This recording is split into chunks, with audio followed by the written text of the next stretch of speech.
Psalm 78. My people, hear my teaching. Listen to the words of my mouth. I will open my mouth with a parable. I will utter hidden things, things from of old, things we have heard and known, things our ancestors have taught us. We will not hide them from their descendants. We will tell the next generation the praiseworthy deeds of the Lord, his power and the wonders he has done. He decreed statutes for Jacob and established the law in Israel, which he commanded our ancestors to teach their children, so the next generation would know them, even the children yet to be born, and they in turn would tell their children. Then they would put their trust in God, and would not forget his deeds, but would keep his commands. They would not be like their ancestors, a stubborn and rebellious generation, whose hearts were not loyal to God, whose spirits were not faithful to him. The men of Ephraim, though armed with bows, turned back on the day of battle. They did not keep God's covenant and refused to live by his law. They forgot what he had done, the wonders he had shown them. He did miracles in the sight of their ancestors, in the land of Egypt, in the region of Zoan. He divided the sea and led them through. He made the waters stand up like a wall. He guided them with the cloud by day and with light from the fire all night. He split the rocks in the wilderness and gave them water as abundant as the seas. He brought streams out of a rocky crag and made water flow down like rivers. But they continued to sin against him, rebelling in the wilderness against the Most High. They willfully put God to the test by demanding the food they craved. They spoke against God. They said, "Can God really spread a table in the wilderness?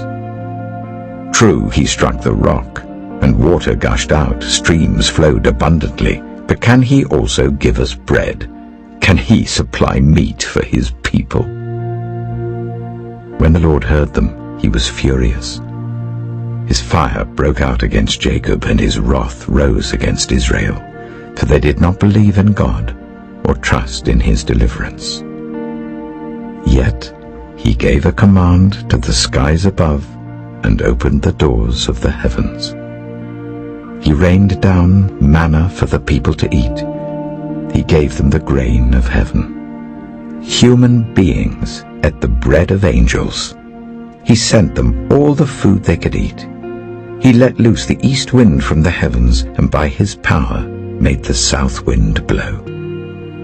He rained meat down on them like dust, birds like sand on the seashore. He made them come down inside their camp, all around their tents. They ate till they were gorged. He had given them what they craved. But before they turned from what they craved, even while the food was still in their mouths, God's anger rose against them. He put to death the sturdiest among them, cutting down the young men of Israel. In spite of all this, they kept on sinning. In spite of his wonders, they did not believe. So he ended their days in futility and their years in terror. Whenever God slew them, they would seek him. They eagerly turned to him again. They remembered that God was their rock, that God Most High was their Redeemer. But then they would flatter him with their mouths, lying to him with their tongues. Their hearts were not loyal to him. They were not faithful to his covenant. Yet he was merciful. He forgave their iniquities and did not destroy them. Time after time he restrained his anger and did not stir up his full wrath. He remembered that they were but flesh, a passing breeze that does not return. How often they rebelled against him in the wilderness and grieved him in the wasteland. Again and again they put God to the test.